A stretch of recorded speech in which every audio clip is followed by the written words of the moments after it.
बिस्मिल्लाहिर्रहमानिर्रहीम। अस्सलाम वालेकुम नाज़रीन, आप देख रहे हैं न्यूज़ स्टूडियो और मैं हूं इफ्तिखार। बहुत ही इंटरेस्टिंग खबरें आपके सामने रखेंगे। 57 बड़े मुमालिक, 57 बड़े इस्लामी मुमालिक आपस में इकट्ठे हुए, बड़े बड़े मगरमच्छ इकट्ठे हुए, तेल बेचने वाले अमीर मुमालिक सब ने मिलकर सर जोड़े और आखिर में अब्बू जी के पांव पकड़ लिए हैं। इमरान खान का ट्विटर हैंडल कौन चला रहा है? इमरान खान का ट्विटर हैंडल भी कर्नल चला रहे हैं। हामिद मीर ने मरियम नवाज की गलती पकड़ ली है, न सिर्फ गलती पकड़ी है बल्कि दुरुस्तगी भी कर दी है। नज़ीर, अवाम की आंखों में खून उतर आया है और हकीकतन अवाम की आंखों में खून उतर आया है। खौफ के बुत टूट चुके हैं। कुछ वीडियोज आपके सामने रखेंगे जो आपको दहला के रख देंगी। ये भी सब कुछ आपके सामने होगा। कुछ तंज हैं, तंज किए गए हैं, ये तंज भी आपके सामने रखेंगे। कॉमनवेल्थ की रिपोर्ट के साथ क्या किया गया, किसके कहने पर छुपाई गई, ये भी आपके सामने रखेंगे। आज अदालत में क्या होता रहा, इसकी भी मुख्तसर सी डिटेल आपके सामने रखेंगे।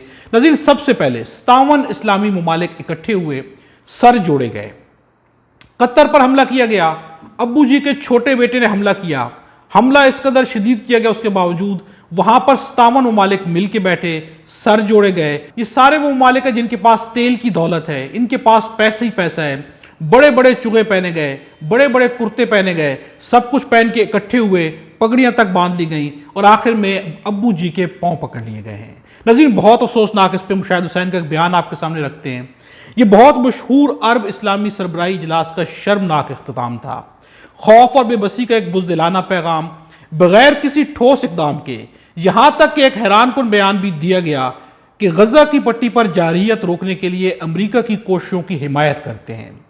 आज का दिन OIC अरब लीग की तदफीन और मुस्लिम एस्टेब्लिशमेंट के जवाल का ऐलान है। नज़ीर, 57 मुमालिक ने मिल के सर जोड़े और आखिर में अब्बू जी के, अमेरिका के पांव पकड़ लिए गए हैं। अमेरिका जो कर रहा है, हम भी उसके साथ खड़े हुए हैं। यह फैसला करने के लिए इतना वक्त ज़ाया किया गया, इकट्ठे मिल के बैठे, इन्हें इनके ऊपर हमले किए जाएं, इन्हें मारा जाए, इन्हें पांव के नीचे रौंदा जाए, इन्हें कोई मसला नहीं, लेकिन अब्बू जी के सामने ये सर नहीं उठा सकते। ये हैसियत है। नज़ीर, 57 इस्लामी मुमालिक, एक जानिब ईरान को देखा जाए अकेला मुल्क है और वो अमेरिका की आंखों में आंखें डाल के खड़ा हुआ है, और दूसरी जानिब इतने अमीर मुल्क 57 मुमालिक ने मिल के सर जोड़ने के बाद पांव पकड़ लिए हैं। नज़ीर, ये कैसे हम आगे बढ़ेंगे? यकीनन फिर हमारे साथ जो हो रहा है यही चलता रहेगा।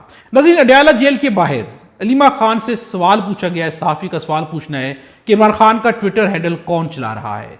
अलीमा खान ने क्या जवाब दिया है, ये मुख्तसर से जवाब सुने। अलीमा साहिबा, इमरान खान साहब का ट्विटर अकाउंट कौन हैंडल कर रहे हैं? अगर ये फॉल्स फ्लैग करेंगे, अगर ये फॉल्स, हाँ नहीं मैं बता देती हूँ। वो कर्नल साहब जो अंदर बैठे हैं वो हैंडल करते हैं और वो हमारी मदद कर रहे हैं। कर्नल साहब डायरेक्टली मदद सहूलतकार हैं इमरान खान का मैसेज आप तक पहुंचाने में। नज़ीर, यकीनन अलीमा खान ने यहाँ पर एक तंज किया है। ये तंजन जवाब दिया गया है कि इमरान खान का ट्विटर हैंडल भी कर्नल चला रहे हैं, यानी कि इमरान खान को सहूलतकारी मिल रही है। यहाँ पर तंज किया गया, कहा जाता है इमरान खान को बहुत ज़्यादा सहूलतकारी है। उनके पास मोबाइल्स भी हैं, उनकी बातें भी हो जाती हैं, अंदर से उनके पैगामात बाहर भी आ जाते हैं, सारा कुछ है। नज़ीर, ये बयान तो मुखालिफ पार्टियां दिया करती हैं, इसके अलावा उनके पास क्या है? उन्होंने यही बयानात देने हैं। उन्होंने हर सूरत में जाहिर करना है कि इमरान खान जेल में याशी कर रहे हैं, उनके साथ सारे मिले हुए हैं। लेकिन नाज़रीन, क्या याशी है? हकीकतन देखा जाए तो बहनों को तो आप मिलने नहीं देते। जो भी मिलने के लिए लिस्ट पे नाम होते वहां जाके खड़े होके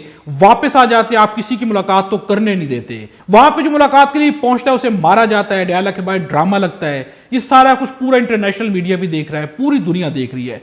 कौन सी सहूलतकारी है जो इमरान खान को मुयस्सर है? और फिर कहा जाता है कि इमरान खान को जेल के अंदर से सहूलतकारी है, वहां पे उनके साथ बहुत अच्छा सलूक किया जा रहा है, लोग उनके साथ मिले हुए हैं। इसलिए अलीमा खान का कहना है कि उनका ट्विटर हैंडल भी कर्नल चला रहा है, हमें बड़ी सहूलतकारी हासिल है। कर्नल ही हैं जो बाहर पैगामात बेचते हैं, वही सारा कुछ कर रहे हैं। नज़ीर, ये एक तंज है, तंज नहीं बल्कि एक थप्पड़ है जो कि अलीमा खान ने मारा है कि कौन सी सहूलतकारी। आप मुलाकात करने नहीं देते और बातें देखिए कि सहूलतकारी की जा रही है। नज़ीर, हामिद मीर ने मरियम नवाज की एक बड़ी गलती पकड़ी है। न सिर्फ बड़ी गलती पकड़ी है बल्कि उसकी दुरुस्तगी भी कर डाली है और मरियम नवाज से कहा है कि अपना रिकॉर्ड दुरुस्त कर लें। हामिद मीर ने क्या कहा है? रिकॉर्ड दुरुस्त कर लें। मरियम नवाज ने मियाँ वाली में दावा किया है कि 2021 और 2022 में वजीर आजम यानी कि इमरान खान सैलाबज़दा इलाकों के सिर्फ फ़िज़ाई दौरे करता था। 2021 और 2022 की बात हो रही है। 2021 में तो सैलाब आया ही नहीं। हामिद मीर का कहना है कि 2021 में तो सैलाब आया ही नहीं, 2022 में सैलाब आया तो शहबाज शरीफ वज़ीर आज़म थे और उन्होंने फ़िज़ाई दौरे भी किए। यानी कि मरियम नवाज 2021 और 2022 के सैलाब को इमरान खान के ऊपर डालने की कोशिश कर रही हैं। पहली गलती 2021 में सैलाब नहीं आया, दूसरी गलती 2022 में सैलाब आया तो उस वक्त इमरान खान वज़ीर आज़म नहीं थे बल्कि शहबाज शरीफ वज़ीर आज़म थे और वो फिजाई दौरे करते रहे हैं। नाज़रीन, ये तो हालत है इनके नॉलेज की। ये इक़्तिदार की कुर्सियों पर बैठे हैं, इन्हें यह भी नहीं मालूम कि 2021 में क्या हुआ और 2022 में वज़ीर आज़म कौन था। अपने ही ऊपर कीचड़ उछालते हैं और उसके बाद कहा जाता है कि हम सब कुछ ठीक कर रहे हैं और अवाम हमारे ऊपर तनकीद करती है, तंज करती है। हामिद मीर ने कहा कि अपना रिकॉर्ड दुरुस्त कर लें, बहुत सारे रिकॉर्ड हैं। इसीलिए इमरान खान ने कहा था कि ये लोग न तो पढ़े लिखे हैं और ना ही सीखने की कोशिश करते हैं। नज़ीर, सैलाब मुतासिर की हालत क्या है? अगर अलीपुर को देखा जाए तो वहां पे लोगों की क्या हालत है। लोगों के अंदर गुस्सा भर चुका है, लोगों की आंखों में खून उतर आया है। हम आपके सामने कुछ वीडियोस रखते हैं, इन वीडियोस को देख के आपको अंदाजा हो जाएगा कि इस वक्त अवाम उस हुकूमत के बारे में क्या सोच रही है। उसके बाद बहुत सारे हकायक आपके सामने रखेंगे। ये वीडियो आपने मुकम्मल देखनी है, पहले ये मुख्तसर सी वीडियोस देखें। ये फूड एंड फूड होटल सामने लेडीज पे तशद्दुद कर रहा है। डीएसपी साहब ने खुद आके तशद्दुद किया। अच्छा, 7,000 महीने मारा ये इंसाफ है, ये पाकिस्तान है। हम डूबे हुए हैं, हमें हक मिलना चाहिए, तुमको हक मिलना चाहिए जो नहीं डूबे हुए। हमारे बहने हमारे लाठी इस्तेमाल किए उन्होंने। ये भी ठीक है, ये पाकिस्तान है। तो डूबे हुए के लिए हमारी मदद कीजिए।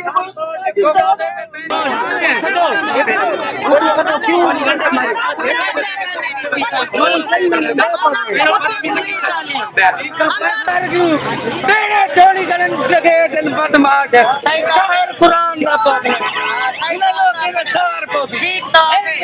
घर पोगी मैं बसी पता बेईमानी दी हुकूमत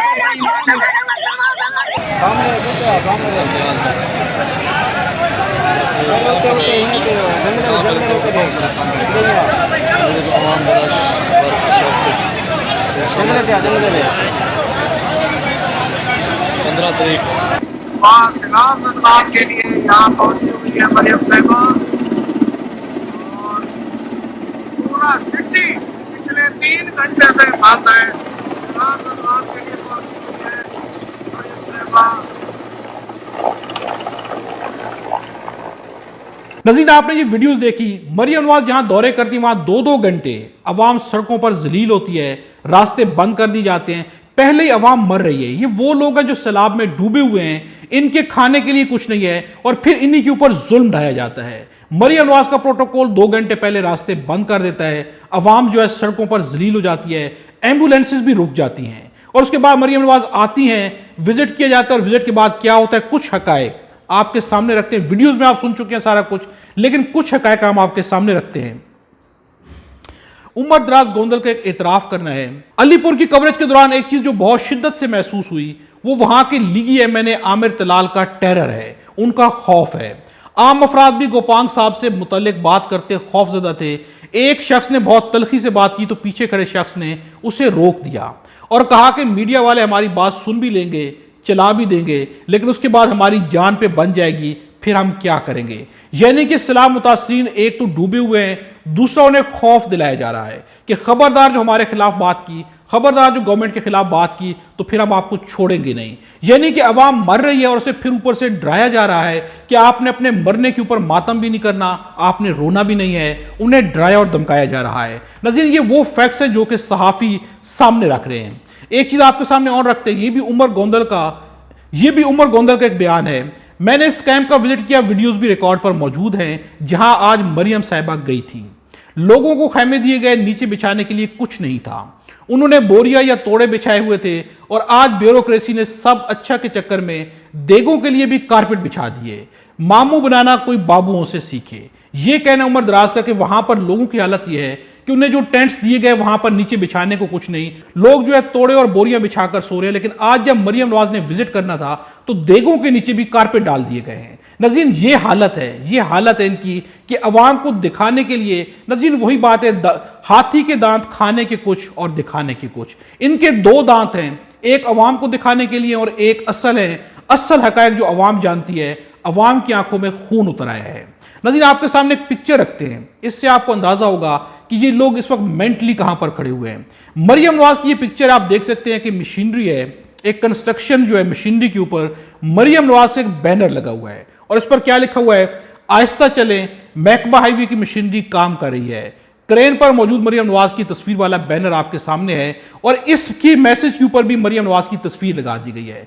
मैसेज क्या है कि आहिस्ता चले, आगे काम हो रहा है, और इसके ऊपर भी मरियम नवाज की तस्वीर लगा दी गई है। नज़ीर, सोचा समझा नहीं जा रहा कि तस्वीर कहां लगाई जा रही है। ऐसी ऐसी जगह पर तस्वीर लगाइए जहां पर तस्वीर नहीं लगानी चाहिए। वॉशरूम्स के ऊपर भी तस्वीर लगा दी गई हैं, हर चीज के ऊपर, कचरे की गाड़ियों के ऊपर, कचरों के डिब्बों के ऊपर, इन सब के ऊपर भी मरियम नवाज की तस्वीर लगा दी गई हैं। हमने हर सूरत में तस्वीर लगानी है, हमने नहीं देखना कि कौन सी जगह कहां लगा रहे हैं, चूंकि हमने दिखाना है कि हम काम कर रहे हैं। इसके ऊपर जो है समीना पाशा का कहना है, सुना है जिस बाप की बेटी ने पंजाब के अस्पतालों में इनकलाब बर्पा कर दिया है वो अपना चेकअप कराने एक बार फिर लंदन चला गया है।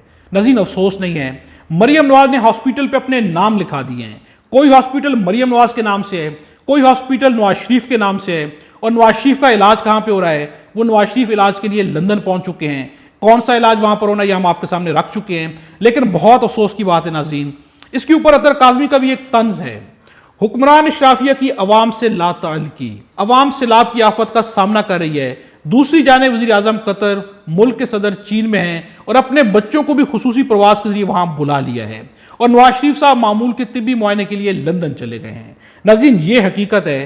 क्या अवाम इन हकायक को भूल जाएगी? आपके अल्फाज, आपके इश्तिहारात अवाम को हकीकत दिखाएंगे, या अवाम के सामने आप खुद अपने अमल की हकीकत पेश कर रहे हैं कि आपको अवाम की कोई भी परवाह नहीं है?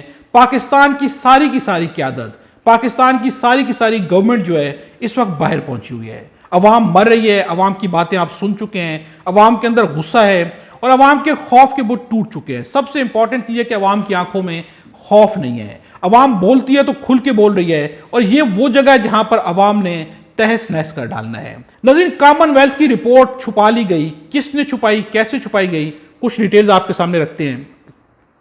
मतीउल्लाह जान का एक बयान है, अस्करी क़यादत ने इलेक्शन के एक हफ्ते बाद कॉमनवेल्थ के इदारे के साथ लॉबिंग की और इस बात की तरगीब दी कि इलेक्शन के हवाले से रिपोर्ट शाया ना की जाए, इसे दबा दिया जाए, क्योंकि नई हुकूमत को हजीमत उठाना पड़ेगी, शर्मिंदगी उठाना पड़ेगी और उसकी कानूनी हैसियत पर सवाल उठेंगे और इससे एक सियासी इंतशार भी फैल सकता है।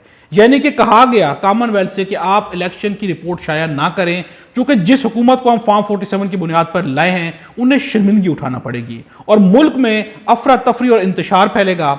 इसके ऊपर सदीक जान का भी एक बयान है, इंटरनेशनल एस्टेब्लिशमेंट ने पाकिस्तान की दरखास्त पर कॉमनवेल्थ की रिपोर्ट पब्लिक नहीं होने दी। इंटरनेशनल एस्टेब्लिशमेंट ने पाकिस्तान की दरखास्त पर, कौन पाकिस्तान से दरखास्त कर सकता है, पूरा मुल्क जानता है। अब सवाल यह है कि इसके बदले पाकिस्तान ने इंटरनेशनल एस्टेब्लिशमेंट को क्या दिया होगा, क्योंकि फ्री में तो कुछ भी नहीं मिलता। नज़ीर, फ्री में कुछ नहीं मिलता, कुछ देना पड़ता है कुछ लेने के लिए। अब यहां पर पाकिस्तान ने क्या दिया होगा यह भी सबके सामने है। आखिर में नाज़रीन, आज जो कुछ भी अदालतों में किया जा रहा है, आज जो कुछ भी इस वक्त अदालतों कोर्ट्स के अंदर हो रहा है, इसके ऊपर हम आपके सामने रखते हैं मुस्तफ़ा नवाज खोखर का एक बयान जो कि काफी है। इस पूरे के पूरे निजाम के लिए एक ही बयान काफी है। जस्टिस जहांगीरी का जुर्म फकत इतना है कि अपने और दीगर जजेस को हिरासत की जाने वाले खत का हिस्सा बनने और बतौर सरबराह इलेक्शन ट्रिब्यूनल मुनसिफाना तरीके से इस्लामाबाद के इंतखाबात में होने वाली धांधली की तहकीकात का आगाज किया। पहले उन्हें ट्रिब्यूनल से हटा दिया गया और अब बतौर जज हटाने की एक वाज़ेह कोशिश की जा रही है।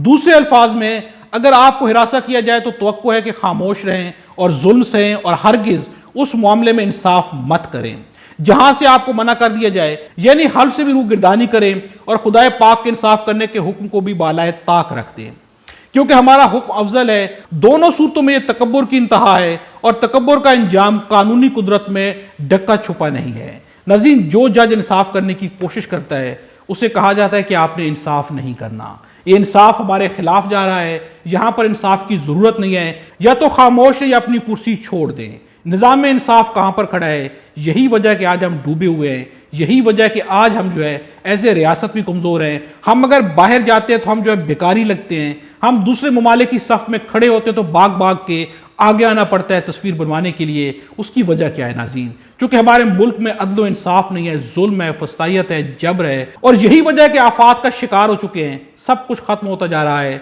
लेकिन हमारी आंखें नहीं खुल रही हैं। नाज़रीन, इस वीडियो के बारे में कमेंट्स में अपनी राय का इजहार जरूर कीजिएगा। अगर आप हमारे चैनल पर नए हैं तो चैनल को सब्सक्राइब भी कर लें और बेल आइकन को भी प्रेस कर दें।